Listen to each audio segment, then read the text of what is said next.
3, 2, 1. Hey, legal eagles, it's time to think like a lawyer. This is Sardonicast. Okay. I discovered that channel a couple weeks ago. My roommate showed it to me. It's like a YouTube lawyer channel. He covered like Epstein and a bunch of other stuff. It's interesting. Oh, wow. Very nice guy. Or he seems like it. You never know. I'm Adam from Your Movie Sucks. From Ralph the Movie Maker. And I'm Alex from IHE. All right, well, what's up? Well, what's up, everybody? Did you see what Sony did to Disney? yes, in fact. Oh, it was chaos. Yeah. Absolute It was chaos. great. I'm actually very happy about it because I might win my bet. Well, you say Yeah, so, no, we need to talk about that bet. Yeah. I don't even know what the bet was. I want Tom Hardy and Tom Holland to meet up.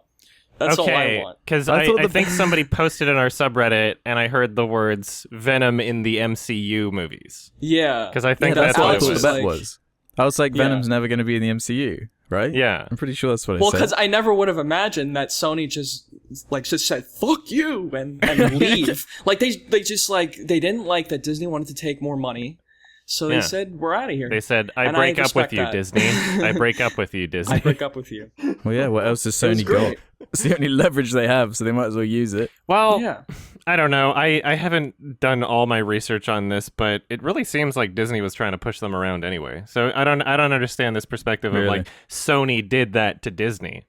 Because like Disney wanted what, 50 on the films or 50%. something, but Yeah, I they think get so. 90 on the merchandise. Like, is that like that's what I read from somewhere. I don't know. Maybe I should do my fact checking. Who knows but, like, exactly what it was? But my guess is like Disney is in a very powerful position right now, and so they thought they could just leverage like, oh, we can just jerk around Sony. Mm-hmm. It's not right. And Sony's kind of like in the underdog position now. Which So is it's weird. cool for them to do that. It's like little yeah, it is little weird. That It's is cool bizarre. how the dynamic has playground changed. school fights with large corporations. Like, Yeah, it's so strange. but you go back like 15 Trading years superheroes ago. like trading cards. It's Yeah. just so Right. crazy. Oh god. Yeah. 15 years ago, it was totally different. Disney was like not doing that well with the live action films, and Columbia was making Spider-Man movies and doing like making tons of money. Mm-hmm. Now it's the exact opposite. It's very, very strange to see this major contrast in people saying like, "Ah, fuck Disney and their remakes," and then all of a sudden, there's this one instance where everybody is rooting for Disney to obtain another intellectual property. You know, everybody's complaining about Disney owning everything, and now it's like, oh, you just gotta give Spider-Man to Disney because everybody loves the MCU so much, right? So it's just, you forget It's the that, reason they're so powerful now. Yeah. Really. yeah, they got rabid It's a shame. fanboys I on like their those side. Spider-Man movies. Yeah, I like those movies a lot. And I like the new one. And it's a shame it probably won't. I mean, everything they set up in that last movie probably won't be carried on into the next Which is ones. mental, because it It's seemed like they were building him up to be like the new main guy. Right. Like the Like, next what are they Iron Iron gonna Man. Man. do? anymore. He's supposed to be the new Iron Man. It's really Bizarre funny. scenario. Mm-hmm. Like, I don't know. They'll probably have another business conversation again. You think that's the end? You think It's they're too much already like money. in production? Yeah, I there mean, might be some negotiation. We don't even know if contracts they're will be going to get a signed, new yeah. Spider-Man or not. Apparently, Tom Holland said he's still in it. Yeah? That's what he said, Okay, I think. well- So Uh-huh. they just like, what do you do? But what about like Jon Favreau? He's not going to be in it anymore. He's part of Disney's like whole crew. They'll just recast him. I don't know. Yeah, or Zendaya, or I mean, there's probably other people. Bring back Emma Stone. Yeah, maybe they'll get Hannibal Buress back now though. They should just make a third Andrew Garfield movie. Just bring him back. Yeah. I've always wanted a post-credit scene where like Tobey Maguire, Andrew Garfield, and Tom Holland have dinner. Yeah. And Andrew Garfield's like Spider-Verse this too. disappointing middle child. Sony, hit up your boy Ralph. He's got a screenplay for you already. Get in on that. It's gonna be great. Did you guys see who's lined up to direct Venom 2? Speaking of Sony Oh, and no, I Spider-Man? have no No, idea. but I'm very excited to hear. Oh, Andy Serkis, apparently. Oh Huh. yeah! Wow. Still haven't seen that He's a director. Jungle Book thing he did for Netflix. It ain't good. It wasn't even It's originally really supposed to creepy be and for weird. Netflix, wasn't it? It was supposed to be like Yeah. a major theatrical release, and then Jon Favreau released Yeah. his thing, and they're like, no. Well, yeah, they couldn't possibly compete, so just like, here you go, Netflix, have it. I think Andy Serkis made another film starring Andrew Garfield. So it all connects. Oh, I don't know it's the a name of it, but extended universe. yeah. Sony just needs to make their own extended universe in the same way that Disney did, except just Sony characters. So we'll get like the emojis in on it. We'll get all the emojis, and they'll battle Spider-Man. Or when Spider-Man goes into his phone, he'll just start playing an app game or something, and then it'll turn into the emoji movie for like a scene, and then just never be mentioned again. Just like some good product placement. The Men in Black whole It was sort of their plan, them. though, wasn't it? Was at least with Spider-Man, because that's what was like a huge problem with those old films. They were shoved full of so much like teasing and setup for the future because they were just riding off Marvel's like coattails. Yeah, but it was just supposed to be like only Spider-Man characters, I guess. Yeah. They could make their own cinematic universe with just Spider-Man characters. That's not far-fetched. Yeah, Spider-Man has a good universe. That's probably why they left. You don't even, like, to make a good Spider-Man movie, you don't need all the rest of the MCU characters. Like, I like the story of the MCU, I guess, in terms of Spider-Man being in it. Like, I think that it adds its own unique thing to those Spider-Man movies, but you don't need it there. Mm-hmm. Right. Mm-hmm. That's probably what Sony thought. They're like, we don't really need Marvel at this point. So, let's just go off and do our own thing. And I appreciate that. I don't know. Disney needs to just calm down a little. Like, how much money do they really need right now? I know. Like, just make a bit of a deal. You know, make a compromise. You don't need as many billions of dollars right now. You own what? Profits have to go up every year. They now own That's the way 5 businesses work. of the top 10 grossing films of all time now, or something. Right. Oh yeah. Like what? How much? How much is enough? It's never enough. This is the problem. But when an audience is going to have enough, like, will audience accept like a new Spider-Man again with a new actor and a new story and a new universe? Like, it I just don't know gets if to a that's point where happening. it's so ridiculous. But it would be really funny if we got another origin story. I want another Uncle Ben death. Just do it. Who would play Uncle Ben this time? Who would they get? Sony handled Spider-Verse, right? So yeah, they made the best Spider-Man movie probably ever. yeah, Mm-hmm. I Why still don't they like just keep Spider-Man going 2 with more that? personally, but like I acknowledge that's a great movie. So why are we like, why are people against Sony just making their own Spider-Man films at this point? If they hire the right people, it works out. Mm-hmm. Right, when you get Sometimes Mark they forget Webb, to do that. Exactly. there's a problem. Oops. But those movies were a while ago. I bet there's like a whole new management team at Sony at this point, and they're taking Spider-Man in a different direction. Yeah. They know that didn't work. The dark Andrew Garfield emo Spider-Man. Yeah. The reaction to The Dark Knight, everything was like, now we need to be the same. Or just Right. followers, just follow trends. Yeah.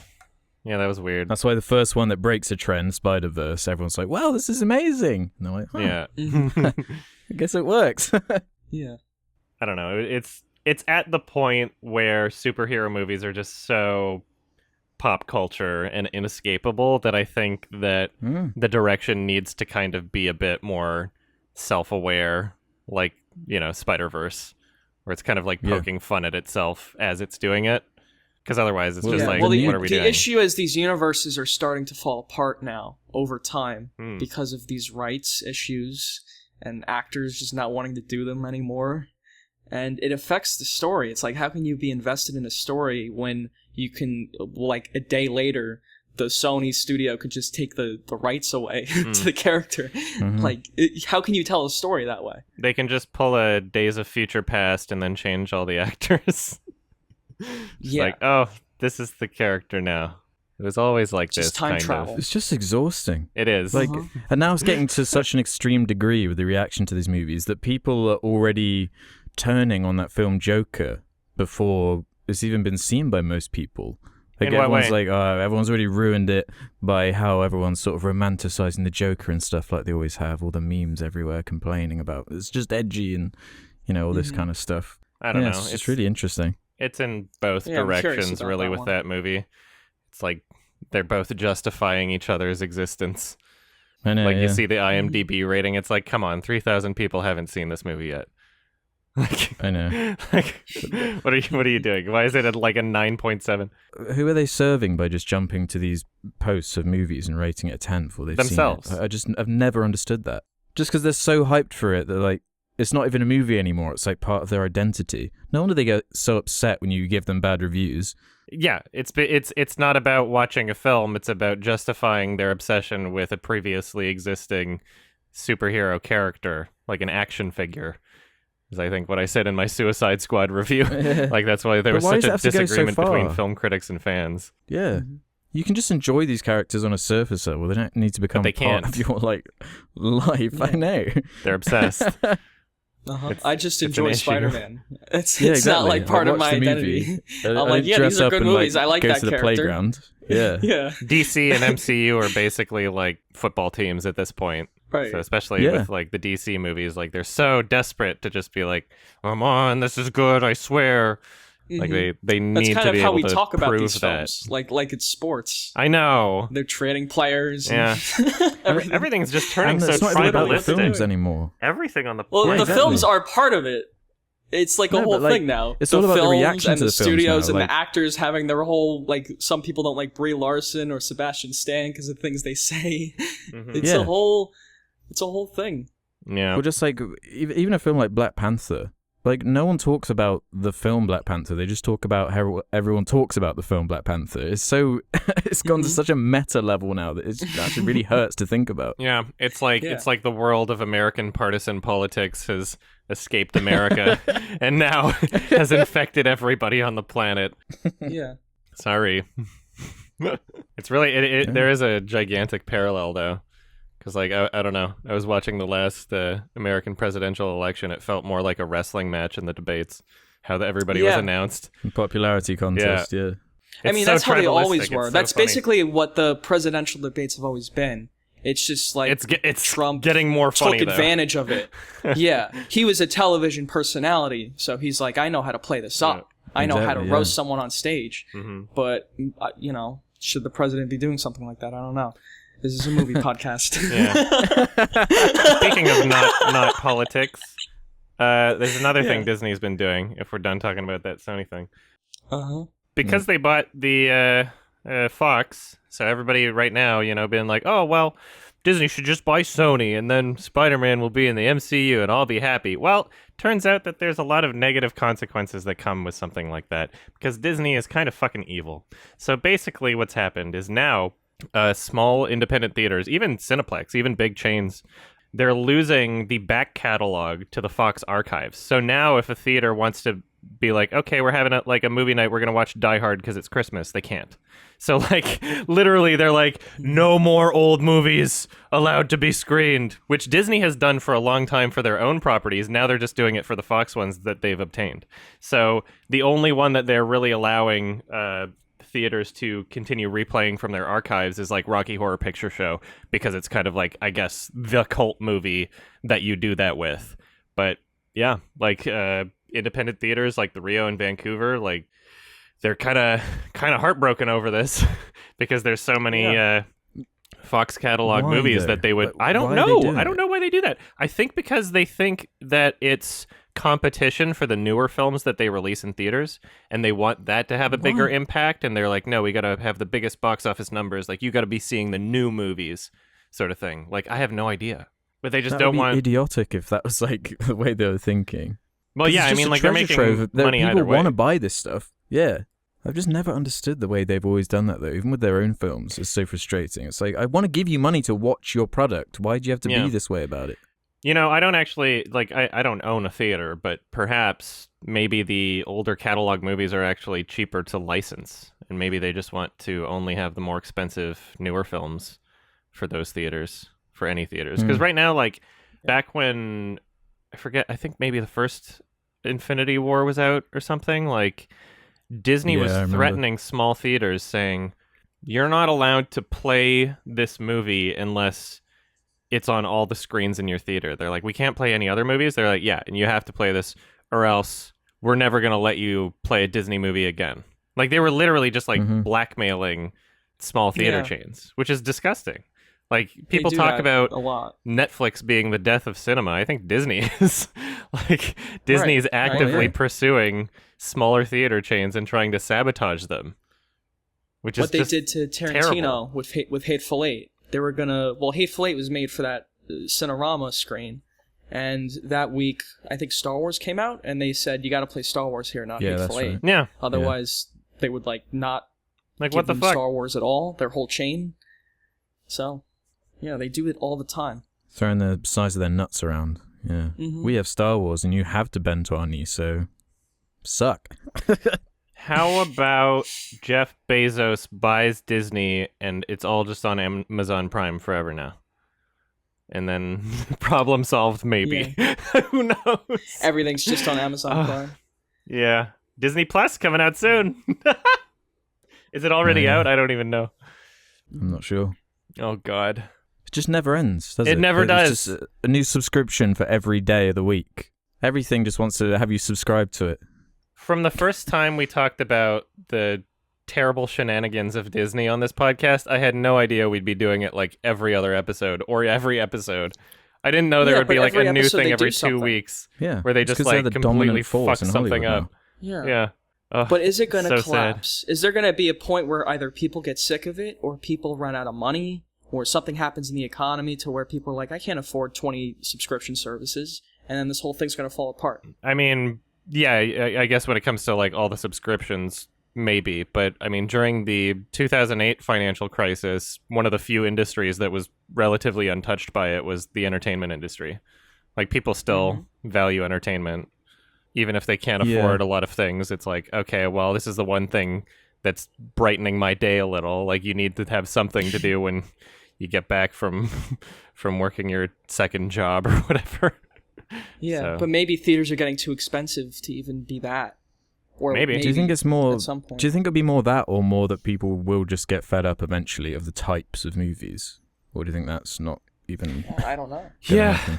You can never tell. It just because can't, though. This is just, we're trying to psychoanalyze the general population, you know? Mhm. I'm no normie. Yeah. I don't know how But normies if you work. just look at the past 60 years, what genre has remained on top in the way these superhero movies have for this long? There's never just one thing that's like, yep, from now until the end of time, it's just going to be superhero movies that people care about. It can't. It just makes no sense. Yeah. I have no It's idea. got to change. It really does feel like kind of a different beast, though. It like, at the same time, like, yes. Like too big to fail, yeah. Who knows? Like, I can't even say for sure. It does feel like a different energy than just like, oh yeah, Westerns were popular for a long time once. Yeah. Like, this is like, this has Disney behind it. This has like It's more calculated, yeah. the most complicated web of events spanning over like 30 movies. Like, you don't have none of the other ones were just like, oh yeah, 30 movies worth of one story basically. Mm-hmm. It was like a genre where it was like new stories, and then eventually people were like, whatever, I don't need to see this new one. But people are like, oh, I need to see this new one because it connects to the other ones I already love. Yeah. But people, they get attached to the history of it too. Like, imagine if they're still going in 20 years' time, there'll be like kids being born into it with the adults like, yeah, back in my day, it was like Avengers Infinity War was our one. Now look at the new one, Avengers Dino Crisis or whatever the fuck. Like, that's what it's going to be like, man. Avengers Dino Crisis. Yes. Yeah, it's not good. And hopefully, I don't see a silver lining to this. I really don't. I'm trying to be like, oh yeah, hopefully, well, the market, something will crash, something will give. Is it stopping like the films we want to be seeing made from happening? Because like we're still getting just as many good films as ever, right? It's just we're consuming them in a different way. Yeah, this is true. But those have mostly been independent films recently. Like, there aren't a lot of big budget Hollywood films coming out that I think are worthy of, like, there's like the top medium-sized 10. budget ones. And there used to be. It used to be that way. We'll never get another Matrix. No. We'll never get something like that. Or even, like, we were talking about one episode, how in the 90s it was all original films making tons of money. Yeah. It was all #1 in the box office. And that hasn't been the same. Mm-hmm. At least we have Netflix and A24 and a bunch of Yeah, shit, that seems like those are the guys who are actually making stuff. That would be the worth one way watching. out of this, is if people were just like, Because well, they I have guess to I'm just lure going to watch people in. Netflix instead. Like Amazon is trying to get people to get Amazon, so they're making amazing content. They're making great movies, and now they're making a Lord of the Rings show, which is going to be $500 million. The budget. Crazy. Well, even just look at what Netflix has put out like recently. Like Mindhunter, Dark Crystal. Like Incredible. Have you seen the new Mindhunter's Crystal? incredible. I haven't yet, but I'll make time for it. Alex? I watched Mindhunter though, which is fantastic. I've seen a couple episodes of it, but I prioritized Mindhunter first. Okay, nice. Yeah, I saw the first 45 minutes of the new Dark Crystal. I was very tired and I had to go to sleep, but I really enjoyed it. It fixed a lot of the issues I had with the original. But... Yes, that's what I was thinking. Mm-hmm. But I had I had a really weird reaction to it though. Yeah? What reaction? Well, I felt like I was losing my mind because Dark Crystal has always been this kind of lame 80s property no one cared about, and now Netflix has taken it and turned it into this epic fantasy sci-fi sorry, not sci-fi, just fantasy world full of CG and actors, and it's just what is happening? I can't believe this even exists. It is a cult thing. It makes sense that they'd want it. It wasn't an unknown property or anything. There's a lot of people that it's love also the just Dark Crystal. It's an expensive ass show. It looks expensive. A huge investment went into recreating the ball-busting hard work that went into the original, and that's the only reason anyone really cared about that. It's not the story, it's more just the presentation of the puppetry and everything, and they really doubled down on that. Yeah, from what I've seen so far. Lots anyway, of production value. But yeah. Anyway, I guess we're done talking about fuck Disney assholes. Yeah. Ralph, you had Yeah, Midsommar, the director's cut came out in Hollywood only right now. Oh, really? LA right now. It's only LA. Yeah, I think so. Anyway, but it's coming out a little wider. I think next weekend. But people were curious whiter. what the differences are. A little wider. Did I say whiter? I mean, who's to say? Anyway, it was great. It was almost 3 hours long. They didn't add a lot of disturbing stuff, which is people. I think that's what they're most curious about. If there's any more gore, I just want to know crazy the shit. differences. Right. Is this a spoiler? Not really. No. Okay. Not really. I mean, because there's one scene. I think this is probably the best scene that they added, but it's the basic premise of the movie. It's when the boyfriend invites Danny to Sweden with them. That was probably the best scene they added. They actually show their whole argument. That's cool. And how he she eventually kind of guilts him into inviting her. Oh, really? That was all great to see, and it made the scene after way more funny because what's gonna happen and how he's gonna reveal this info to his friends. So they just added a lot more of their relationship. And it's funnier because they give Will Poulter more stupid lines and stuff like that. So it was actually funnier than the regular theatrical cut. Does it make the turn to the cult seem a bit more I don't know, slowly paced or more? Yeah, especially toward the end, because they had a lot more stuff toward the end. They had a whole scene at night. There's a whole ritual scene at night followed by an argument between them, and that makes the kind of the slow descent of Danny into giving into this cult and doing the drugs. It makes more sense. Oh, okay. In that context. That sounds really cool, actually. Yeah. It's half an hour longer. I mean, it's longer, right. I understand why it was cut down, because it is significantly longer. And the arguments feel like real arguments. They're going back and forth in circles and everything. He walks away and then he comes back to her and he walks away again. Yeah. It feels like a real couple fighting. It's hard to watch. But it's good. Yeah, sounds great. Sounds dank. If anyone was curious. I hope it comes out at some point. Oh, yeah. I don't think it's coming out with the Blu-ray. Oh, really? Not really. No. Why not? So they can release it later and charge more money. That's what they do. Maybe it'll be you can get it on iTunes or something. I don't know. Yeah, there'll be a torrent of it somewhere. They have to release it somehow. Yeah. Not just in LA. You'd That's think. what happened with the house that Jack built. They had that director's cut of it, but it only came out in a few theaters. No, I think you can. Isn't there an unrated cut that you can get on the Blu-ray or online or something? Now, maybe now, yeah, but so. For a long time you couldn't. The unrated cut came out on YouTube for a day. Oh yeah. And then they got rid of it. I don't understand why they did that either. You know what I wish we could These see? studios make no sense. Is the single film version of Kill Bill that only screens in Japan and you can't get anywhere on Blu-ray or anything. I would love to see that shit. Damn the whole bloody affair? I think that's what it's called. Yeah. Pisses me off that I can't see it. I really wish I could. It's just money just sat at the side. I feel like I say it every episode. Like, the people who are fans of film, they want to spend money on it. They want to watch the films that like in different ways that they've been shown around the world and whatever, and like different cuts and everything. But there's never like a consistent good way of being able to get our hands on them. Like most of the time, it's just like it just winds up being torrents, like you said, because it's just the easiest and most simple way. It's really sad because now with digital distribution, you'd think that it's the easiest fucking thing in the world to do. Yeah, if you have makes it extra frustrating. A copy of the film, which you do because you own the rights to it, and you're literally just sitting on it, preventing other people from watching it. Why not just hire some intern or whatever to like click a button and upload it to iTunes, and that's it. I was thinking that with like, there's so many films from the 2007 list I'm doing that are either way too hard to find or don't have any HD copies, even though it's like, you know that the film exists in HD, but there was only ever a DVD because it's 2007, and it's like, oh, well, digital distribution didn't exist yet, and it wasn't popular enough for a Blu-ray, which was a relatively new format at the time. And so Sony Pictures Classics or whatever will just sit on it. And it's like, how many of these films do they have where all they would need to do is just get some intern to click a button? I mean, I'm sure there's more paperwork than that, obviously. And there might be, there's obviously going to be costs associated with it. But you'd think that it existing on iTunes and displaying as, oh, this movie is in HD, that more people would want to watch it. Because like more people want to see things in HD now. Like that's a thing that matters. It's in actually. HD and it's convenient. Yeah, it's like advertising for your film. Like more people will buy it. Perhaps the reason why it isn't selling as well is because it's not in HD.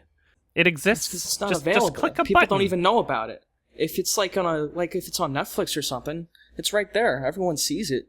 If you like hide these films away and don't release them on the internet and give them no digital distribution, no one even fucking knows about them.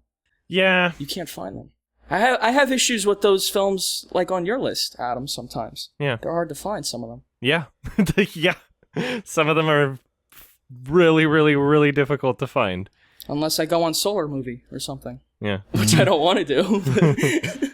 Yeah, there's some that are kind of impossible to find. And I think that a lot of this is just coming out of the issues with copyright law in the first place. Where it's like, I don't know. What did it used to be, like 20 years or something? It used to be, and then it was like until the artist's death, and now it's like 8 billion years Life after they 90. die. Like, it's like, oh, we don't want to got money to keep give paying up this shit to push the date. Yeah, it's like we don't want to give up these properties, but we don't want to sell them to you either. What are you doing? It's just ownership. It's just keeping things away from other people. It's basically just censorship at this point, where it's like the property's so old, it should be public domain. What a piss off. Piss off. Actually a piss off. It actually makes me upset. I think there should be less restrictions on art. I think that people should be more free to use art how they want. Yeah. Agreed. Thanks, Disney. Thank you very much. I'll be back. You fucking mouse. Goddamn pricks. That's the worst part, is that they're so bland. It's so bland. They own all these properties and they're not going to do anything with it. Yeah. Because they always play it safe. Yeah. It's not about art. It's not about art in the slightest. Not about art. Like, what is so a movie anymore? Isn't it? Yeah. It's a factory product. It's the same as their merchandise. Just pump it out on a conveyor belt. It has to appeal to the most people possible. Yeah. Which I understand. But when every film is that, it's going to become a problem. Because at least I don't want to watch that. If Disney had their way, there would be no challenging films in existence. Because they would own every single property and they would never make one. They would just make every film. Yeah. If Disney had their way, they would make it illegal to make another movie. They'd be like, we're only allowed to make movies, sorry. That's what they would honestly want. They're like the Nestle of movie studios. They're fucked. Anyway. I guess we're going to Ralph's recommendation. Yeah. Spoiler warning? It's an Italian movie. Yeah, spoiler warning. The movie's called Cinema Paradiso. It's a movie about a young boy who discovers a love for cinema at his local cineplex called Cinema Paradiso, and he also befriends a projectionist named Alfredo, right? I think it's Alfredo. Yeah, good name. And it's about a few things. It's like a coming of age story. It's about growing up and missing your childhood, having a longing for a past. It's about like cinema's impact on Italy during World War II and how it provided escapism for all these people who were going through hard times, basically. And yeah, it's considered one of the best movies ever made. Mm-hmm. So I'm curious what you guys thought of it. Also, there's 2 different cuts of it. Yes. There's a director's cut and there's a regular theatrical cut. Yeah. So, Adam, you watched the theatrical cut. Yes, I did. Right? And Alex, you watched which one? Apparently it's called the international cut. The international cut. How long was it? I think it was about 2 hours, 10 minutes or so. Okay, so well then we both watched like the theatrical. The theatrical. All right. Yeah. Okay. Which is great. I've seen both, so okay. It doesn't matter. Okay, good. Yeah. You can cover both bases then. I understand why the theatrical cut is the theatrical cut, and that's the one that most people have seen and like.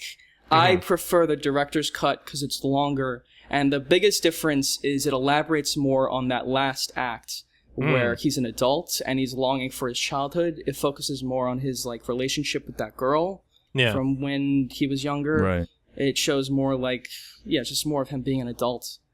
And that's kind of gone from the theatrical cut. Yeah. Because the best stuff is the beginning, and I understand why. The stuff with the kid. It is seen as more of like a resolution to the other events than kind of like its own thing in the theatrical cut. Exactly. It's like a little epilogue almost. I did really enjoy it.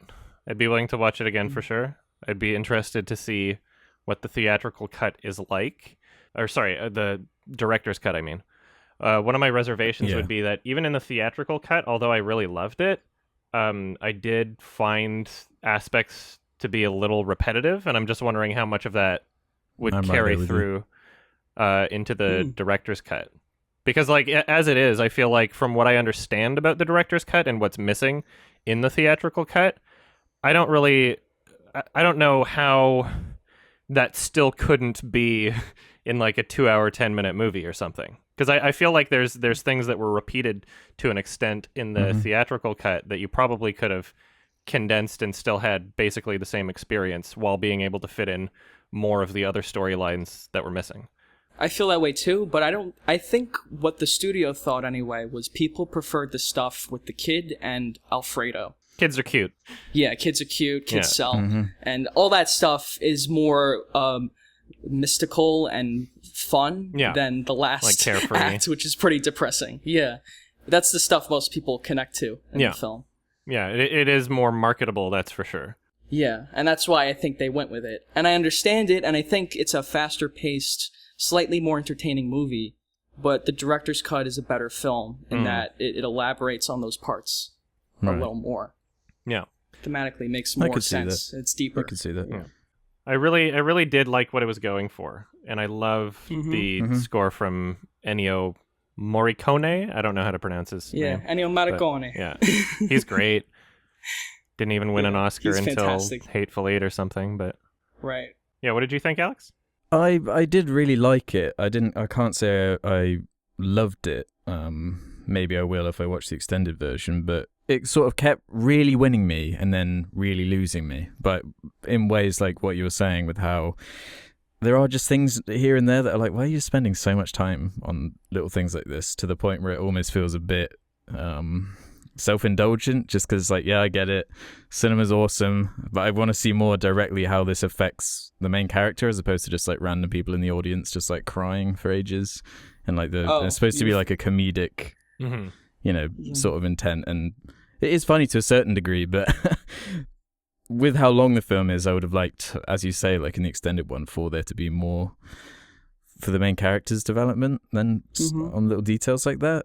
Did you guys have issue with the scenes where they were like watching the films? I never felt as though any particular scene was too long, but I did feel as though they showed the same scene too many times, if that makes sense. Like we got really nice scenes that were great, but then they kind of just showed like different variations of the same scene that didn't really add as much to it as I was hoping. The scenes themselves are great, but you know, when you show them too many times, it's like, You could probably fit some other, like, it had me wondering about, like, what was missing from the director's cut and how it could be fit in there. Mm-hmm. Yeah, it, like, had its priorities in a certain, like, stack that, just for my preference, I didn't always prefer. Like, for example, I kept waiting for there to be more elaboration on the... Well, we are in spoilers, obviously, where the guy goes blind. I was hoping there'd be a bit more development between him and the kid, just to sort of explain why he's like so like infatuated with this little boy. Like, I thought for sure they were gonna reveal like, oh, he like lost a kid or something, or had a kid that like maybe died. I like that they didn't go that way. I just saw it as Alfredo never really had a life. He was kind of trapped in this projection booth his whole life, and he wanted this kid to just be better than him. All this kid wanted to be was him, and Alfredo knew this is not a good life. I just want this kid to get the fuck out of here. Mm-hmm. And again, going back to the director's cut, there's a gift that Alfredo gives him for the end, which is like the old pieces of film that were stripped away by the priest, which is a whole thing we're going to talk about.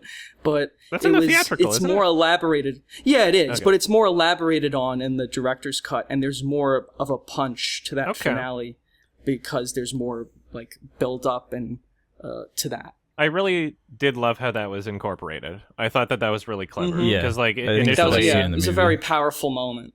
Initially, it serves its purpose as just kind of like a commentary on religious censorship, and then it becomes a lot more. And it also really influences how, you know, the kissing scenes between the actual main character and his love in the film, like it really makes that more impactful too. I think that it's really, really clever in how it's presented. Well, yeah, I didn't expect that from the movie.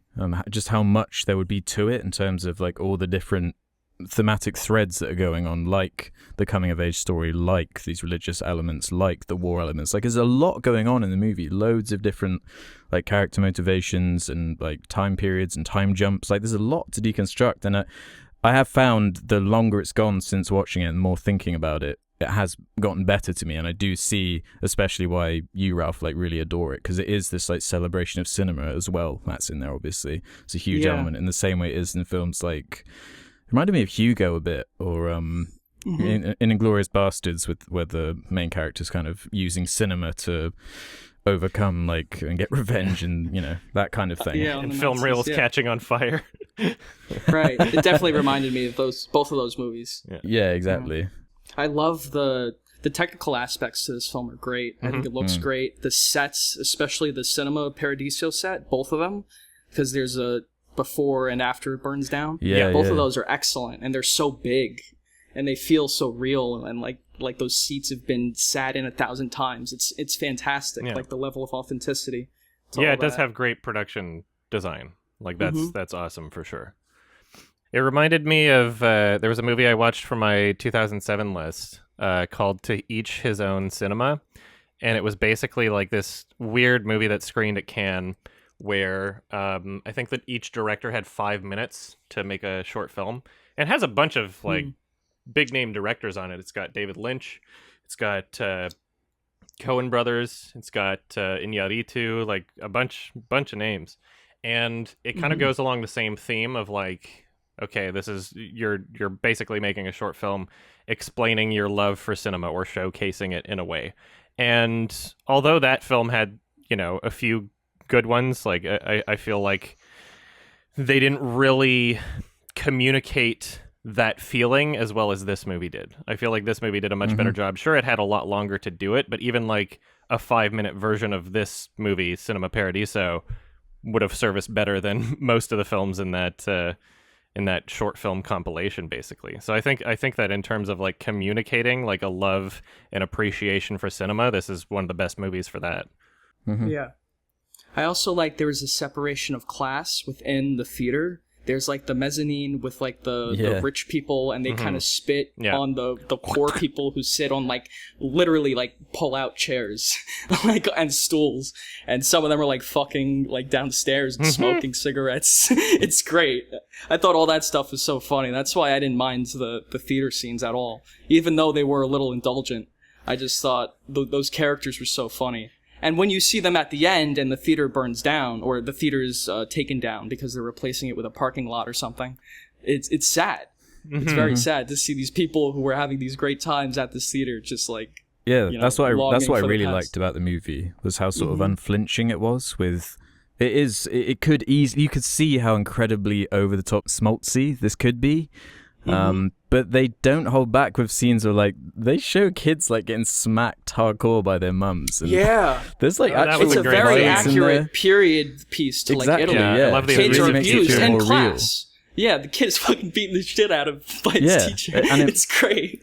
And that helps to ground everything and enhances the comedy because you really believe what's going on. So having like these weird, quirky characters like that guy who claims to own the square or whatever, the homeless guy who'd like come in and like push people and shove them and scream and stuff. There's lots of screaming in the movie.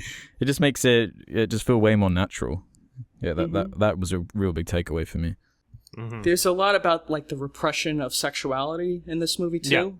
I think it's a little more present in the director's cut again because there's like a whole sex scene with the girl, and then she says you're a bull now, and then he kills a bull. I don't think that's in the theatrical cut. No, right? that's not in the. He kills the bull, and that's in like the a theatrical major cut, but there wasn't the scene. Yeah, prior. but they don't. Yeah, not the sex scene. Right, and it completely removes the impact of that shot because it doesn't have that scene before it. Right. Okay. Yeah. So that's a whole thing. I get why they cut it out of the movie because you want to watch a movie about this fun kid in the cinema. You don't want to watch like a movie about the repression of sexuality in Italy in the 1940s. But I do still feel as though everything in the theatrical cut could be thoroughly communicated while also very likely bringing in what was missing from the director's cut. Yeah. Again, like no scene was too long, but there were too many of those scenes. This is the only issue. It's like this scene would start and then end and be like, oh, that was awesome. But then they would just do like slight variations of basically the same thing and just add like tiny little things each time to the point where it was like, oh well. You know, what was communicated in an hour could have been communicated in, I don't know, 40 minutes, 45, something like that. Yeah. Like I still feel like there was that's basically what I was trying to say. A good amount of room to put whatever you wanted in. Like the what was cut out of the director's cut didn't necessarily need to be, I think. Yeah, I agree, but I understand why. I think the strongest thing about this film, even after all that we talked about, is the relationship between Toto and Alfredo. That felt very strong to me, and I really connected with that a lot. It's really dark as well. Mimo, yeah, it is. Mimo Pintacuda is the guy Alfredo is based on. He's a projectionist who actually taught that actor how to use film projectors for the movie. Nice. He died like 5 years ago, but it's basically a real guy he based that character on. That's cool. I just thought that was fun. Yeah, and the kid actor was great too.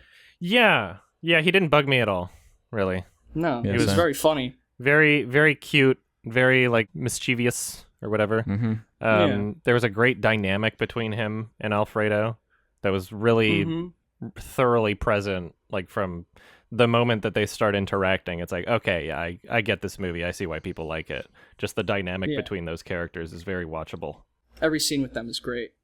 Even Toto with his friends, like his normal kid friends, they act like real kids, and they're mischievous, like he said. They're smoking cigarettes, and they like freak out when they see a girl on screen. That was funny too. That's a great scene. Yeah, it is really just like a love letter to like cinema and Italy and like nostalgia, sentimentality.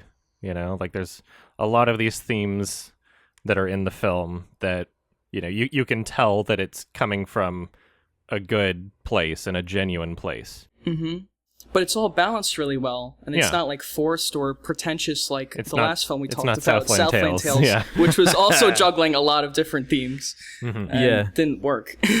That's because this is focused on a single character and his journey through life and how he's different at the end than he is at the beginning. Because that's what really ties it together, is that scene at the end, the sort of last act, where he is an adult looking back on his past, like with a nostalgic sort of view. We see the same exact footage, but it has a whole new meaning. Exactly. And that's what's really so powerful writing, about it. Yeah. It's certainly not a forgettable movie. It's certainly one that you know, left an impression. And I would definitely be willing to see the director's cut. But I do kind of wish that there was a more strategic cut in terms of just like how many scenes existed, or like how many of the same similar scenes existed. I just watched the new Apocalypse Now cut. So something kind of like that, where it's like halfway between the theatrical and the Redux. Like there's somewhere in between that you can get. No, I agree with you. That's exactly my thoughts too. Yeah. To compare, the third act in the director's cut is 18 minutes, like 18 and a half minutes. Mm-hmm. And then the director's cut is 47 minutes. Wow. Like that whole last chunk with him as an adult. Yeah. So okay, so that's mostly, of it is like the end then. Yeah. Right. It's that. Yeah. Okay, do that they makes more explore sense. more into the main character's kind of regrets or anything? Because there's that brief scene that's really good where he's talking to his mother about how he does feel like he regrets and feels like he abandoned them, and that sort of thing. Is all that sort of delved into a bit more? Because that's really interesting. You see more of like his time in war, like how he got discharged at the war and came back. Right. Yeah, more of that stuff as well. I love how they were eating salad out of a cactus. That was nice. Yeah. There's a lot of really like kind of like quirky personal scenes in there that it doesn't feel so out of place, but it does feel like weird and kind of unique. Yeah, the tone of it is very light, so it worked. Mm-hmm. One of my favorite shots is like when he's like stalking the girl outside, waiting outside for her, and then he walks down the street at night, and there's like fireworks and people throwing dishes and everything because it's New Year's. That was like really impressive, like the coordination of all that, and all that's practical, I'm guessing. I love how the word for the end is fine. Yeah. And that's just at the end of the movie. Fine. In all caps. Fine. It's funny to me. Fine. I know. Fine. Yeah. Yeah. But fine is... Yeah, the movie was fine. The only one moment where I was kind of like, in the movie was when Alfredo was on fire and his legs were like getting burnt to a crisp, and then he passes out and then his legs are like not on fire anymore. Yeah, I thought that character was done for. Yeah. That was weird. I was like, how did your legs stop being on fire? But it didn't like ruin the movie for me or anything. Right. It was just kind of like you don't want the kid pulling him down by legs that are on fire. So yeah, I think the score is probably one of the strongest aspects for me. I really loved the music. And I know he's done tons of Italian movies, but I guess I'm a little less familiar with older Italian movies, especially. Like I've seen a few Italian movies. Most of them are more recent, and so I think there's elements not only I guess in film, but also probably culturally that if I was more familiar with them, then this film would probably connect with me on a deeper level. Mm-hmm. Mm-hmm. Not to say it didn't connect with me, but there's definitely there's definitely we something talked about there like Happy as Lazaro before on this podcast, and that was like an Italian movie, and that was very similar to this. Yeah, it kind of has similar themes as that of growing up and longing for the past. Mm-hmm. So what would you guys rate it? Yeah, I'm pretty much on the same lines as Adam. I think by the ways you described it, you basically plucked that from my brain, like the exact feeling I was. Like it's hard to put like a finger on some of the things like you perceive that don't work in terms of things like how long it feels at points, but yeah, it did just push and pull me all the way through. And it wasn't until the last act with the scene where he is watching that reel where I was like, okay, no, this really does kind of connect with me on an emotional level, which kind of elevates it for me. So yeah, I reckon 4 stars out of 5. It's definitely one I don't want to rush back to revisit anytime soon, but I feel like when I do in the future, I'll need to jump into the extended director's cut, and I'm sure I'll get more out of it then too. It's one of those movies. There's a lot going on. There's a lot to break down, even down to like a weird detail I noticed about just how some of the jokes were written were really funny to me.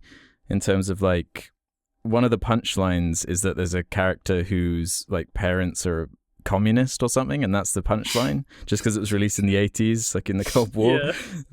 I really enjoy little things like that.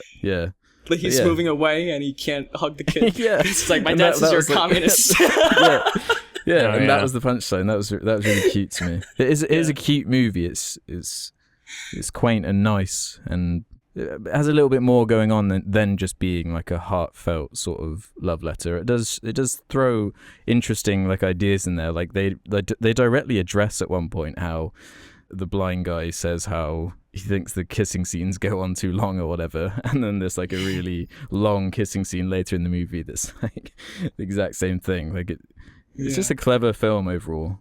That I'd really recommend, and I can totally see why you love it the way you do. Mm-hmm. Mm-hmm. Very similar. There's a lot I love about it. It did connect with me emotionally, but I feel as though a more thorough understanding of what the film is as a whole will likely contribute to me enjoying it more the next time I see it. Again, not rushing back to see it, but it is something I'll definitely see again. Probably, I mean, I have both cuts on the Blu-ray, so I'll probably watch the director's cut next time. I'd like to see the differences. There's a lot about it that is very natural, very funny. Again, loved the abusive teacher scene. You know, I think everybody's boomer parents talk about how like, oh yeah, you're just teachers were just allowed to beat the children in the schools, and that was our experience. You know, so I love that it just captures that kind of thing. There's a lot of personality to it, and I really enjoyed it. I would give it right now, like, I don't know if you guys have noticed this about me, but I'm much more comfortable giving a low rating and then bring it up higher later than I am giving it too high and then maybe bring it down. But right now I'm giving it a high 7, closer to an 8 than a 6. And I'd imagine it'll go up to an 8 later. Cool. Nice. What you, Ralph? So, I thought it was great, obviously. I give it 5 stars. Yeah, I've seen it many times. I think both cuts are pretty terrific. To compare, Roger Ebert gave the director's cut 4 stars and the theatrical cut 3 stars. Okay. So I guess it made a big difference for him. But yeah, like everything you guys said, I thought the relationship between those main two were great. I love how it pays homage to cinema. It's really well made. It's very funny. It's just a great movie. Mm-hmm. So yeah, highly recommend it. If you haven't watched it, if you've listened to this whole discussion and you still haven't watched it, please do. Yeah. I love when the children tied the guy's shoes together. I was like, he could have died. Or when they all broken his clapped fucking like, while neck. he was asleep. That was pretty funny too. Yeah. They put a fly in his mouth. Oh yeah. That guy's Nearly sitting like, dies. yeah, he's like choking on it. And they're just laughing at him. Yeah. Little rascals. Yeah. All right. Time for some questions. Let's do it. We got lots of good questions this week from the Sardonicast Reddit, where you can leave your own questions if you'd like. Head over to the suggestions thread, which is normally pinned at the top by Ralph. Okay, let's start with one that I can't believe we haven't answered before, from Joshia6, who says, who's your favourite actor or actress? I don't think we've ever answered that before. I got a few. Somehow. Yeah. Tilda Swinton's one of my favorites. Joaquin that's a Phoenix, great answer. one of my favorites. Like those are the two I think of in terms of like, I guess, male and female actors that jump out of my mind right away. So I would say Daniel Day-Lewis. yeah, he's up there. He's great. Robert De Niro, although as a person he's like shy and says some stupid shit, he as an actor he's pretty fantastic, and he's been in a lot of my favorite movies. So, and he's Italian. Yeah, they got him up on the wall in the pizzeria. Yeah, I knew that the answers were going to be like Daniel Day-Lewis and stuff like that. So I was like, you know what? Who I really respect more than your Daniel Day-Lewis's and Tom Hanks or whoever. It's these like character actors who elevate every movie they're in, but they don't get the limelight in the same way. And I've got a couple favorites. Yeah, exactly. Michael Stuhlbarg, is that how you say it? Yeah. Who's he? He's a great actor. He was the lead in that Coen Brothers movie, A Serious Man. Oh yeah, he's great. He's shown up in a bunch of different movies, and every time he's in anything, it really just improves it a lot for me. Like even in films that suck, he's always like, "Yeah, you were good." Yeah. Like in Men in Black 3, that film's not good, but he's like, "Your character's really likable." Exactly. Easily. Yeah, and that's what makes he's him in a really great Boardwalk actor. Empire. He plays Arnold Rothstein. He's great in that. He's in Shape of Water. the Russian spy. Yeah. That's the thing. He has so much range, too. He goes from Russians to New Yorkers to aliens to British people. It's crazy. And he's very good. That's a part of a weird problem where if someone is too good at being a character actor, then people don't recognize them from film to film, and then they're not as much of a celebrity name actor, and so they're like they just don't get paid as much as someone like you know, I guess The Rock, who just gets paid playing the same character. Or they're in like challenging films where they play disturbed or challenging characters, I guess. And Hollywood doesn't like that image of them out there. They'd rather have a clean slate like Dwayne Johnson, you know, just a guy who's always been friendly and family oriented, all that shit. So it sucks. Yeah, I have another Philip one on Seymour the same Hoffman line. kind of has that. Oh yeah, Seymour Hoffman, of course. Yeah, Philip Seymour Hoffman's for sure one of my favorites. That's an obvious answer. I miss him. But on that same line, there was a guy, David Thewlis. He's been in all sorts of stuff. I could be just totally butchering his name, but he's the main voice in Anomalisa. He's also one of those similar actors. He's just in all sorts of stuff, and I really like him. What else has he been in? Most people know him from like Harry Potter. He has a brief scene in The Big Lebowski. Yeah, he's been in all sorts. Even in like some cartoons and stuff, he's done voices. He's got one of those IMDb's where if you open it, it's just huge chunks. He's been in so much stuff. When you say main voice, do you mean main character? In Anomalisa. No, sorry. What, being a voice actor? No, not like a main character, but like, you know, recurring characters and whatnot and stuff. No, like who was he in Anomalisa? I might be getting confused. He was the main character. Okay, yeah. When you said main voice, I thought you meant all the voices. I forget that guy's sorry. name. No. Yeah, I realized why that's confusing. Okay. Yeah. He was the main character. Yeah. Okay. I just wanted to say, as a comedic actor, I think Sacha Baron Cohen is one of my favorites. He has an ability to stay in character, even when he's doing the fucking craziest shit, that I don't think I've seen anyone else be able to, like, pull off. He's got literally balls. going to, like, Israel dressed in a gay, like, parody outfit. No fear at all. Committed. And I respect that a lot. I would say Rachel Weisz for female actors.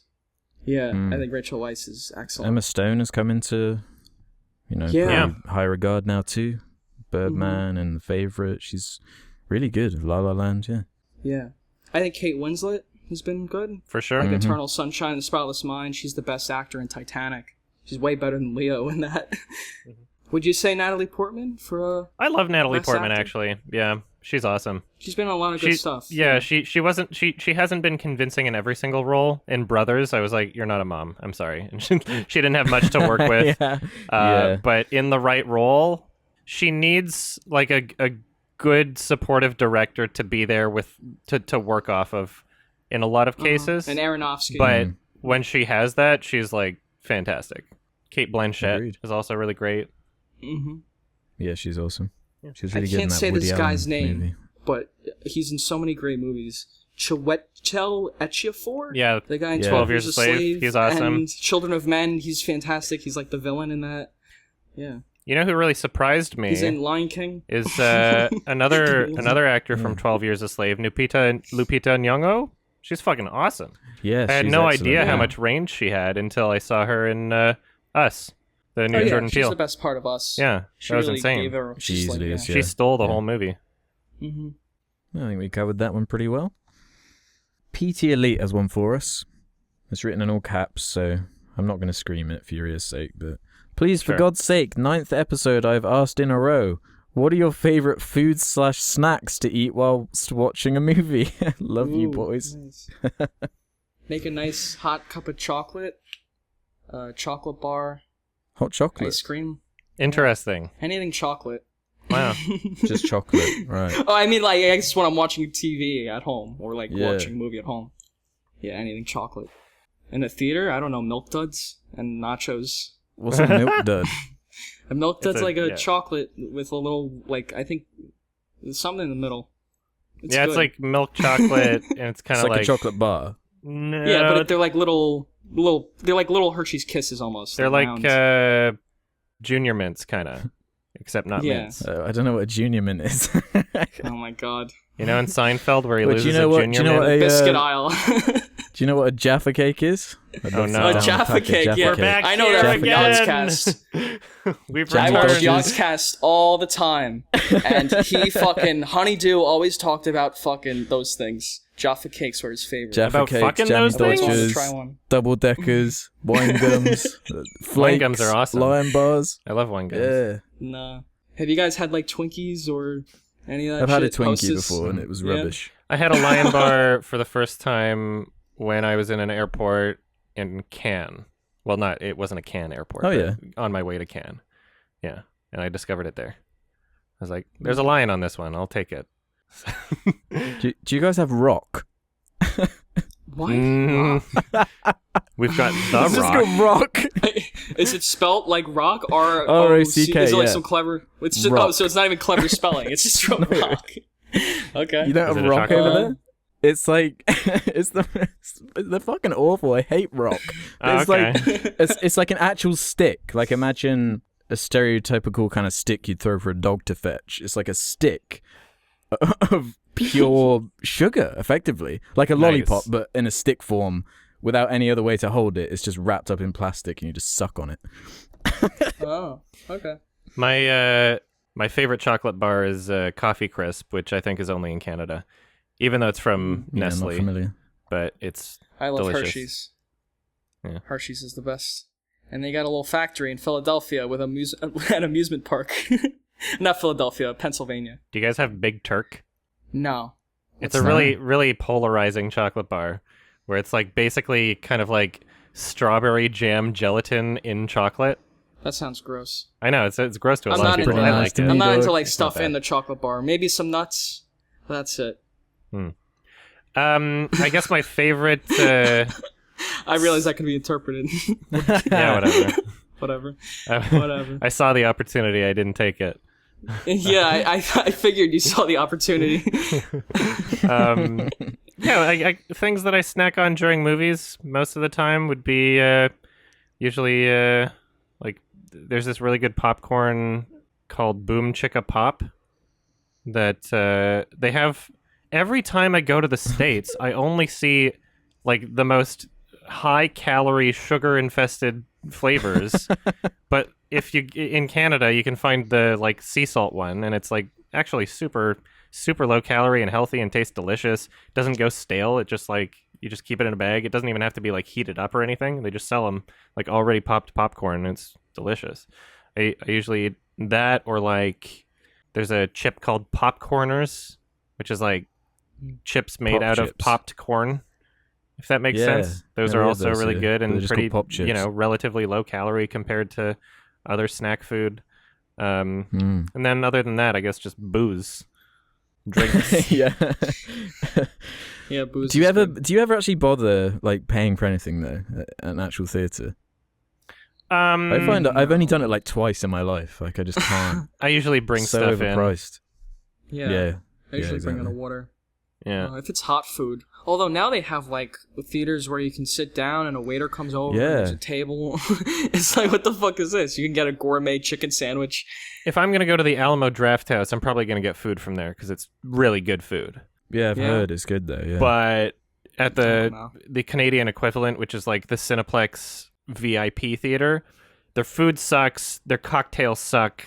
Like if you want to drink there, you gotta you gotta order something familiar that's like off menu. You gotta get like gin and soda or something. Because if you get a cocktail from their menu, it's just like the most sugar infested, like disgusting syrupy drink. Right. All their food's garbage. So it's like, oh, they serve food at the theater, but I usually meet up with friends to do food somewhere else before the movie. Yeah. Because it's a movie theater. They're not good at that. That's not Yeah. their job. Alamo Draft House seems to be great at it. Yeah, Alamo's, of course, I guess because the owner knows that he wants his customers to have a great experience. Yeah. He probably puts a lot of time and effort into making sure it's of quality. Yeah. And not every Yeah. theater can do that because you need a really dedicated owner. Who Yeah. cares? They And own when their Disney's name. taking all your money away, why would you even give a fuck about giving a good cocktail? So, Yeah, that's true. Yeah, depends on the movie. There's like pizza. I watched Spider-Man 2, and we ordered pizza, and we ate it when he said pizza time. I did a Google search. I was like, how far into the movie does he say pizza time? And we timed it. Did it come right up? We had the pizza slightly before, but then we held off from eating it until he said the line, and then we all shouted pizza time, and we all ate pizza. Sometimes I like sort of themed meals or drinks for movies. There were a couple movies in Rosemary's Baby. They make a drink. Fuck, what was it called? Anyway, the characters make a drink. I was like, I'm going to make that drink. And I look up on Wikipedia. I'm like, what are the ingredients? And then I make the drink, and I come back and finish the rest of the movie. And then on same thing with the Zodiac from David Fincher.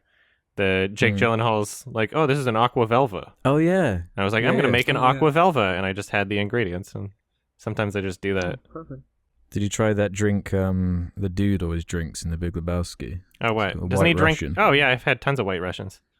That's an easy one. They're pretty gross. I like them. I don't like White Russians. Not my thing. Maybe you need a better bartender. Maybe you feel a bit sick. Yeah, maybe. Yeah. Maybe I haven't had. Maybe the dude needs to make me one. All right. Now I'm just hungry. Thanks, guys. Does anyone have popcorn? Problem. Yeah, I guess popcorn too. I didn't even mention just normal popcorn. Yeah. Some places make it better than others, though. That's probably stale. Yeah. Some places have really gross popcorn. It's like, I don't know. Yeah, we don't have that butter thing that you do. Really? I don't know if you do it in Canada, where they we do. They literally pour butter on it. It's optional. I mean, it's an extra how do you charge. It? Isn't it like? Can you use your hands? Surely the butter's just like. Yeah, you just get a lot of napkins. Yeah, if you're smart. Yeah, you or pour if it, and you then don't plan ahead, you wipe it on around. your fucking pants like a monster. Yeah, that's what I do. Is it actually nice? Like I've never even had the option to try. Yeah. I mean, if you like butter. What is the butter though? Is it it's like butter. Just liquefied butter poured? Yeah, it's over liquefied butter, and it comes out of a little nozzle, and you push it, and then you shake the popcorn around so it kind of mixes in around a little bit. Yeah, and then you eat out of that. I don't put a lot, but I guess if someone would put like a fuck ton of butter on it, then yeah, their hands would be all greasy and disgusting. They just wipe it on the chair. We'll have to try it one day. I don't even have the option here. Yeah. Weird. They don't even give you that option in the UK? That's crazy. Not where I am. Yeah, I haven't seen it anyway. Yeah, there's a lot of looked for it. A lot of weird differences like that. It seems like North America, especially the United States, is like a consumerist wet dream in that sense. Yeah, we'll give you whatever you want. Yeah, exactly. Yeah. Mm-hmm. Supersize me. Yeah, although New York City, it was a few years ago, they like banned Big Gulp sodas because they just thought they were unhealthy for people. They were already like 50 liters or some shit. Like you guys, your guys is small as like a large anywhere else. Yeah, way so bigger. I don't know. When you're facing an obesity crisis, I don't think it's that unreasonable. But why should you limit what people want to buy? If people want to buy big gulps of soda, why shouldn't they? This is true. It all comes down to personal responsibility. Mindset. Right. You should be responsible enough to have one big gulp soda every once in a while for fun when you go see a movie. Yeah, I don't think it should be banned, but taxing it might not be a bad idea to just like decentivize. They do that here actually. Like a year or two ago, they introduced the sugar tax or something just for sugary drinks. So they cost not much more, but they do cost more than the zero sugar ones or whatever. Yeah. Yeah, if there's just an incentive, drink water, kids. You know, if the cheaper option is the healthier option, then more people might choose the healthier option. Yeah. But yeah, in America, it's so fucking hard to avoid. Because like I said, like with that popcorn, like I can find every flavor but the low-calorie one. In America, whenever I go to any store in America, it's like, oh, same brand of popcorn, but it's just like chocolate, caramel corn, like all that shit. Right. I'm like, where's the normal salt flavor? It depends where you are in America. Well, it seems like every store I've been to, it's like you can't find it. If I went to like a Whole Foods, maybe. Like, in California, there's a huge push for like healthy food and even in California. Meat. Can't find the normal flavor. Even in California, there's excessiveness, but it's more of a cultural thing where now people are more aware that we're the most obese nation in the world, and we're trying to eat healthier, cut down on the meat we eat because cows and the farming and whatever. So we do our best. Mm-hmm. Not getting rid of the big gulps, though. I don't think you are the most obese nation on the world, though. I think I saw some documentary. We're one of the about, most. Yeah. Yeah. We used to be anyway. We The used to be UK's number catching one. up pretty quick. Yeah. I think it's just part of like, a capitalist society. When you make one, that's bound to happen eventually. Just this like excessive consuming of the same product to a point. I mean, it's happening with films too, to where it's just a ridiculous, excessive amount. We were addicted to it, man. Yeah. It's gonna happen to everybody. Yeah. We're all gonna be fat. It's gonna be like Wall-E. Yeah. Oh, I love it. Yeah. Mobility scooters for Walmart. Might be alright, to be honest. Look pretty nice in Wall-E. Pretty nice life. Yeah. Nice life. Everyone's healthy because of the medicine, so you can just eat as much as you want and be fat. Robots do everything for you. Yeah. What a funny concept. Yeah. I know. That's when Pixar made funny, original, great films. That was the last one. Yeah. Yeah. Or was it Debatably. Up? Up had its moments. Up but is great. Up had its moments. Up had a I good love Up, first personally. opening scene, and then the rest of it was meh. Well, I disagree, but that's fine. Talk about Up one day. Yeah. We could go through every Pixar movie one day. That would be good. We've probably podcast. we've probably all seen the majority of them already. Yeah. The only one I haven't seen is Good Dinosaur. Oh, you should watch Which I it. don't want to see. You ain't missing out on much. Yeah. Next I don't question. know. I want to keep Cars 2 as my worst Pixar movie. No, it is Whatever. for sure. Yeah. Next question. Raven's Lair has a good one for us. Have any of you changed your mind on a movie based off the Sardonicast discussion? Don't know about you guys, but it has for me. Yeah? What's your go-to example for The that? biggest one was, what's it called? Jean Delman? Jean? Yes. Was it? Nice. Oh, Jean washing Dillman. up movie? Yeah. Yeah. Cleaning the Yeah, that tub one. movie. Like, I was really annoyed after watching that movie. And you guys helped me calm down and see the light a bit more. That's good. Well, because it's a frustrating movie to sit through. Yeah. I Well, understand. yeah. You I need to understand. talk about it to someone for it to leave your head in Exactly. that way. And you start to appreciate it's it. a And it was very- just trapped in my head. Inaccessible film for like any Yeah. kind of normal audience. It's like you don't put that on to watch a movie. You put that on to talk about the movie To you watched. challenge yourself Yeah. almost. Yeah. Right. in a way. You're viewing a piece of art, kind of just like Yeah. examining a painting, almost in the same way. Yeah. Might no, not for be sure. entertaining in that same way. Yeah, I've changed my mind. You've helped me see different perspectives on films, for sure. Both of you. I'm trying to think of an example, but I can't say I've ever had like my perspective flipped or anything, but I've definitely, one of the more valuable things to me about this podcast especially is being able to understand a perspective that I might, either entirely or only slightly disagree with. It really helps to get somebody else that is able to articulate why they enjoy something more or dislike it more. yeah, I guess that's more what I mean. I've never done a 180 where I completely change my mind, but hearing other people talk about it, it lets me appreciate the film more on other levels. Yeah, I was actually looking through all of the recommended films because I've got like a list going on Letterboxd of like my ranking of favorite ones or whatever. And there's like a really vast array of different types of movies of like all shapes and sizes. It's like a really cool kind of ever-growing list. Madagascar. Yeah, of course, that's you go from one. John Hustle Dielman. to, Same podcast. I don't think anybody's ever done that. Yeah. Ben and Arthur, that Oh classic. yeah. yeah.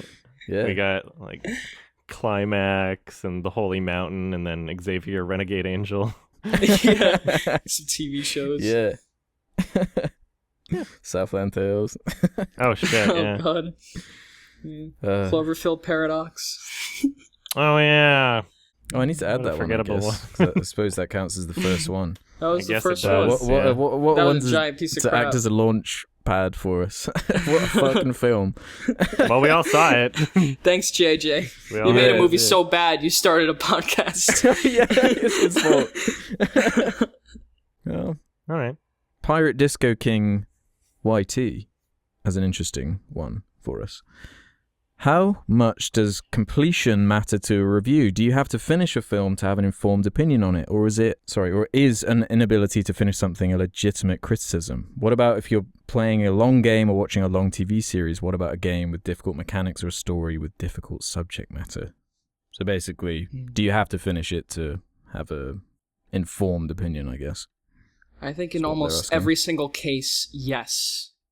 With some exceptions, yeah, sure. But I think in most cases, how can you have an opinion on something you didn't see in its entirety? Well, that's why I find it the most difficult to rate television shows, because I'm not rating a season from the show. And it's like, when I think of The Simpsons, I don't think of everything past the good points of The Simpsons, you know? So it's like, what is the series? Like, that's still a part of the series. Is most of it bad? Yeah. What? How did that happen? It's like one of my favorite shows. So I would say for like movies and games, it is important to be able to experience the entirety of it. You don't have to get every single achievement on a game, but at least experience, you know, to the end credits or something. Yeah. For movies, I don't really make any published reviews of things that I haven't finished, but sometimes I rate them on IMDb. In fact, I think I pretty much always rate them on IMDb. If, let's say, I like don't make it through the whole movie, I'll just rate it like a neutral 5, because IMDb doesn't have an option for, you know, I've seen this sort of thing, and I don't want to like accidentally forget about it, somehow makes it onto my watch list again, try watching it again and being like, oh wait, I've already seen this is a waste of time, sort of thing.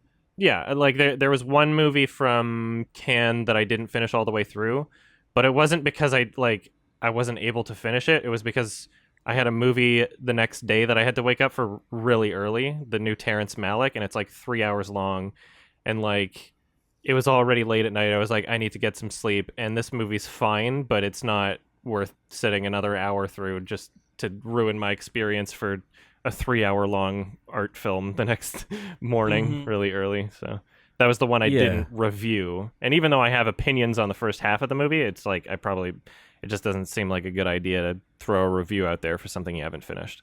Yeah, it also depends on the sort of context on the way you're talking about it, because it's not invalid to say, yeah, I tried to watch blank and I got an hour in and it really wasn't doing anything for me, but so I turned it off. Like, I don't think that's inherently invalid just because you didn't get to the end. Like, what you saw is and what you made of it is relatively fair, but it becomes an issue when you have, like, it happened like maybe a year ago or something, but there was like an IGN review that was revealed to be completely plagiarized, like from someone else's review. Oh, and hilarious! They hadn't even played it. Oh no! Like, what game? IGN. It might have been Dead Cells. Something. It might have been I think I remember hearing about that. I could be wrong.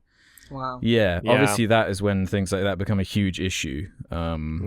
Just be honest, really, at the end of it. Like, if you're just honest and say, yeah, this really wasn't connecting with me, I couldn't make it to the end, and that was never my intention, like, to lie or anything. I think people get it, because everyone has experiences like that. Like, sometimes you just really can't be bothered, and you got to choose your time wisely. Yeah, if you're honest about it, depending on, like, how much of, I guess, an authoritative position you're trying to take on the film also. Like, if you really want to, like, make a point that it's shit, then you should probably finish it. Right. That's why I usually finish films, because I want to have an opinion on it, and I'm already sitting there, and it's something to do, so I usually finish the film. But if there's a movie that's just so, like a Ben and Arthur type movie, if you want to shut that off 10-15 minutes in, that's understandable, because it barely even counts as a film. Like, just watching it, you know, I'm not going to blame someone for having an opinion on that it's shit, because they're right. It was when like Adam made his video on Old Boy, like, obviously he had to sit down and properly deconstruct that movie by watching it to its end probably multiple times to make that possible. Otherwise the video wouldn't ring true. But if, like, I on this podcast was like, yeah, I tried watching that Old Boy remake but turned it off after 30 minutes because it was so shit, I don't think anyone's really going to get annoyed by that. Right, we'd go, you're not missing anything. So There's a movie I watched recently that was fucking awesome called One Cut of the Dead. And if you stopped watching it, like, halfway through, I would feel like you haven't even seen the movie. It's without Really? spoiling anything. Yeah. It's like you have not seen the movie unless you've finished the movie. It's one of those where it's like you cannot say you've watched the film if you didn't go through with it to the end, because it's not the movie if you didn't. It's Don't you think fucking some awesome TV movie. shows are like that though as well, or even games? Like sometimes Yeah, games depending. have like just a really bad beginning, and the same with movies. Or TV shows more so. That tends to happen where there's just like takes a few episodes to get going sometimes, or sometimes comedy entire series first have that seasons. issue. Yeah. Yeah. The Simpsons, It's Always Sunny in Philadelphia. Like, these shows don't find their footing till later. It depends what kind of a point you're trying to make about it, because it's Always Sunny in Philadelphia. Exactly. Like, you could probably, from my understanding, like jump in halfway through and still love it. Like, there's nothing really Right, you can jump in at any ingrained Yeah, you could. into the first season that is absolutely necessary to experience before it starts getting much better. And like Danny DeVito didn't even join until a while through it, right? Mm-hmm. But if it's something like I've made this criticism about other shows before, like Game of Thrones, where I was like, okay, well, I couldn't justify watching more than 3 episodes because I wasn't invested and it's not worth it to me, sort of thing. Mm-hmm. You know, like I feel like I've given it a Narratives to fair the trick, shot, a fair chance, and I'm not trying to say that it doesn't get better, because maybe it does, but to me it wasn't worth, you know, the experience. So it's less of a condemnation of every episode of the show and more just saying it wasn't worth it for me to get to where it supposedly starts getting good. Yeah. Mm-hmm. It's always good, though. But it didn't grab you in that beginning point. Exactly. Mm-hmm. Good question. Yeah. BDog7171 has a good one for us. Behind the scenes kind of look. What is your note-taking process while watching movies recommended on Sardonicast? I feel like it would be hard to focus on certain movies that have been recommended while taking notes at the same time. He's not wrong. Like some movies, like it just feels wrong to note anything down on, like the Xavier Renegade Angel. When we get recommendations that are a bit out there like that, it's like I'm not even going to try. I'm just going to let this wash over me, and I'm going to just go from there. Yeah. I have a small notebook when I watch things that you guys recommend to write little notes down for myself. If I'm watching a movie I've seen before that I recommended, I have my big notebook out and I write very detailed notes on everything I see, because I'd seen it before, and it's more about analyzing it than like enjoying it at that point. I have like a notepad application on my phone that I just take point form notes on, and they don't need to be super detailed, as long as I can look at the point form note and I know what I want to say about it based on that point form note. As long as it's understandable from my perspective, then I can talk about it. I don't really feel as though it's too distracting to do that.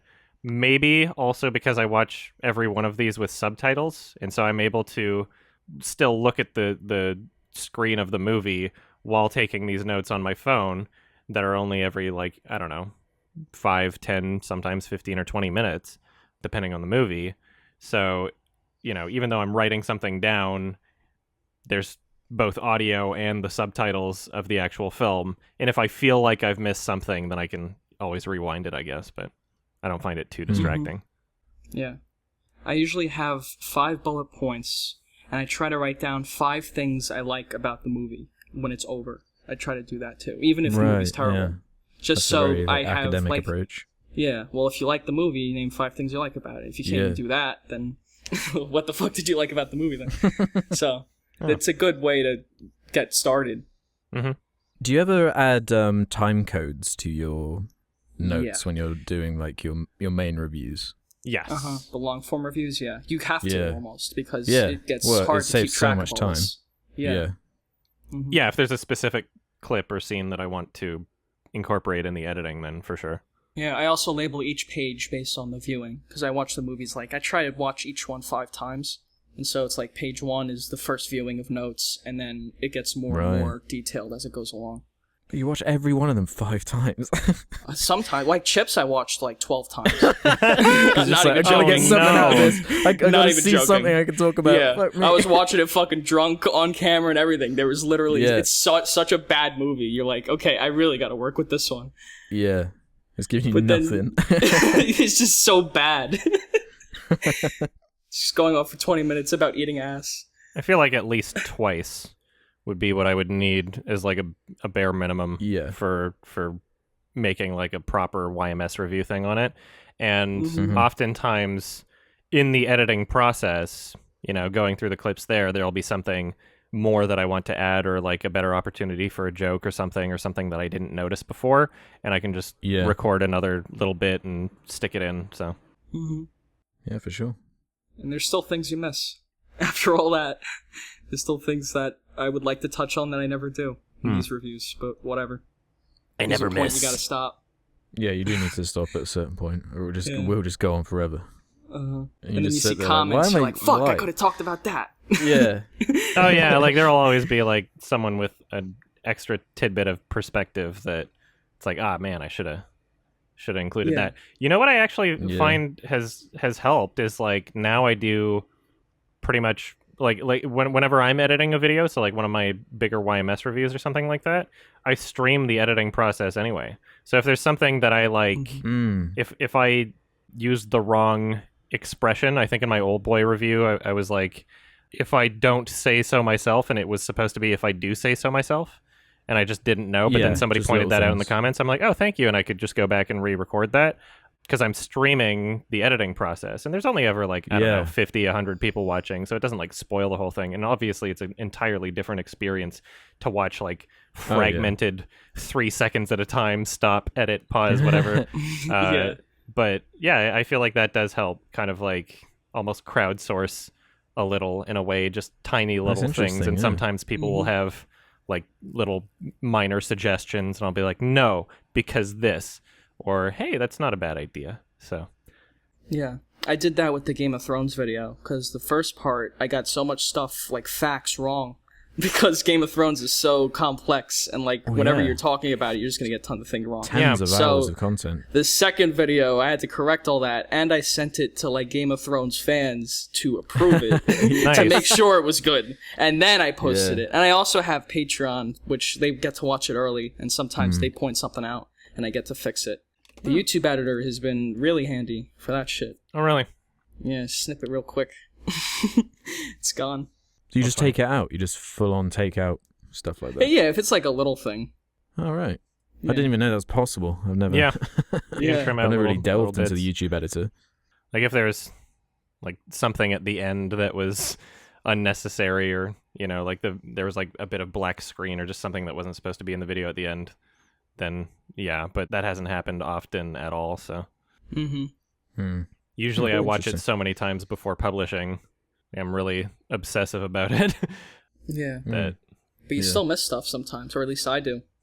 You know what's hilarious? I like forget to crop like one shot. Remember in like I think the first 3 episodes of the podcast where I said I've never had a spelling error in my YMS reviews, and people were like, "We're gonna find them," and you never have. I'm sorry. You tried. All of you tried. The entire subreddit was like, we're going to find your spelling errors. Oh, sorry, it didn't happen. Yeah. That's amazing. Meanwhile, Nostalgia Critic has like 10 whole videos just going through all the spelling errors he made. Yeah. There's like Nostalgia Critic corrects or whatever, 10, like top 11 mistakes I made. Yeah. Oh, God. That's funny. Still waiting. Watch all my videos. Yeah. Thorough, dude. One more question? Yeah, let's do one more. From RP844. If you were to work on a movie, what position do you think you would like to have in the crew? Or in Ralph's case, which one would you choose above the rest that you've done? And are there any roles you think you would not be good at? You start, Ralph, because you actually have experience. Well, I won't say director or any of that. Something I haven't done. I think I would like to do set design. Like build the sets. Be on that kind of thing. Yeah. Or maybe like a gaffer. Just setting up the lighting. I've never done that. I usually just tell people to do that. Yeah. But I'd like to, because that sounds fun. And I think I'd be terrible at costume and makeup. Which is weird, because I would like set design, but I don't think I'd be good at dressing or doing makeup on a person. Right. I think I'd be really bad at that. Yeah, Adam? There's if I have an idea or something that I want to express and communicate artistically, then I want to have as much control over it as possible. So, I'm kind of a control freak when it comes to like passion projects of mine, which is why I still edit the YMS reviews, even though the quickies are outsourced at this point. So, yeah, directing, even though I would, love, especially if I'm starting out, I would love to have kind of like a collaborative directing thing going on. Like I would love to work with somebody else to kind of get my feet off the ground in that sense. Music would be something I would love to supervise, even if I wasn't just creating all of it by myself from scratch. The script is obviously something that I would love to have input in, if not having written the whole thing myself. But yeah, I would definitely not want to be acting in any kind of a major role or anything. Like I wouldn't want myself on screen really, because I can't act really well. I think it would be way too distracting, especially if I'm going for like a more serious tone in something. So as much as like, yeah, you can cut costs by putting yourself in the film, for me it would not work very well. It would not work very well. Even as an extra? You want to make like an Alfred Hitchcock cameo where you walk by like in the background? Yeah, well that's the thing is like if as soon as you're in front of the camera, you don't have as much control behind the camera.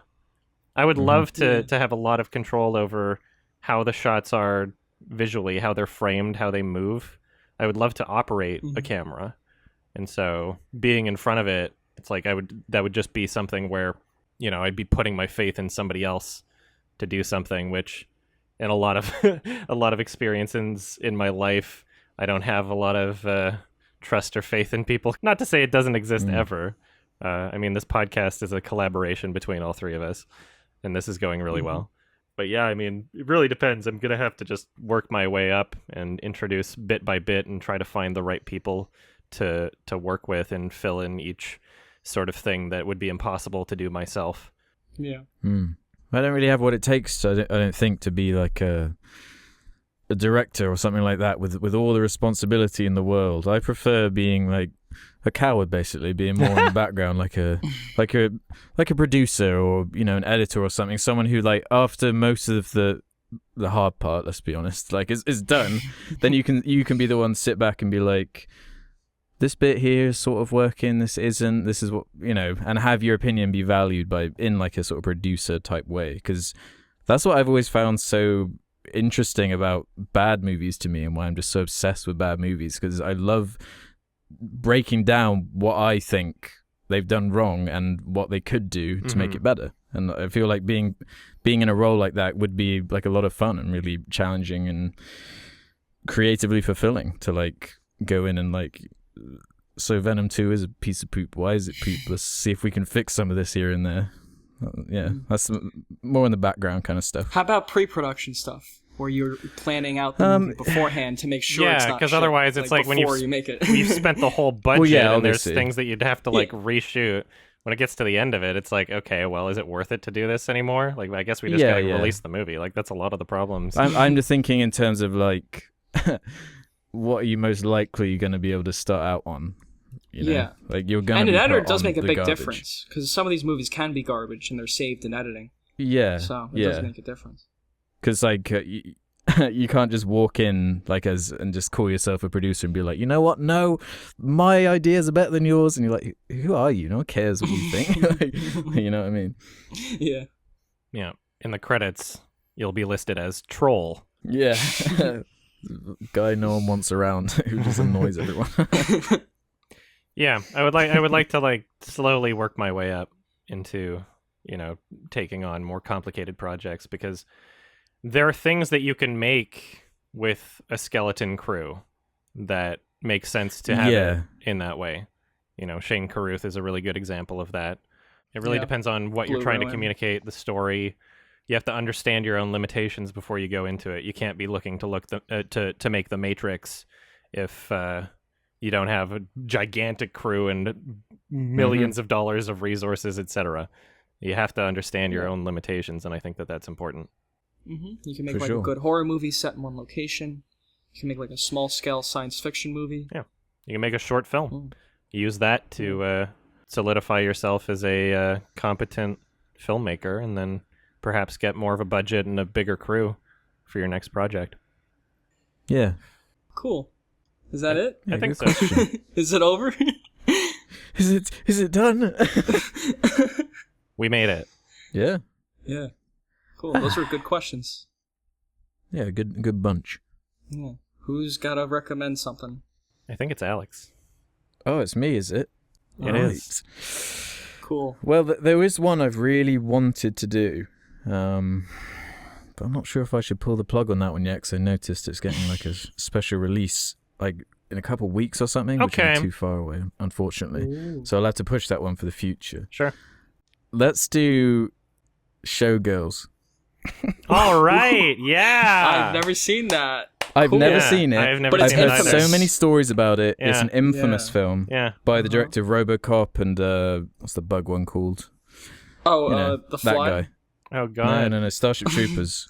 Oh, yeah. Paul Verhoeven. He's like Yeah. I think he's like an eccentric French guy Yeah. who's like, he loves satire and everything, Whoever and he this is the project where it all went wrong, from what I understand. Showgirls, 1995. He was born in the Netherlands, Amsterdam. Oh, okay. Yeah, Europe, whatever.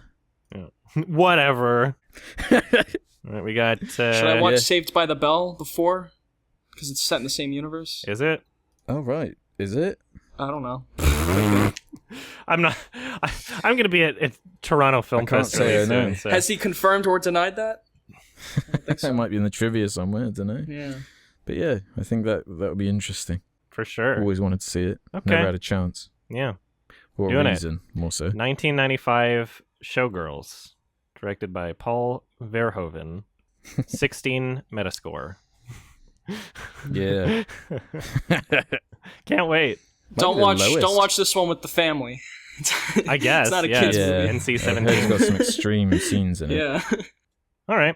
Well, if you don't want to be spoiled for Showgirls, check this out before the next episode, 2 weeks from now.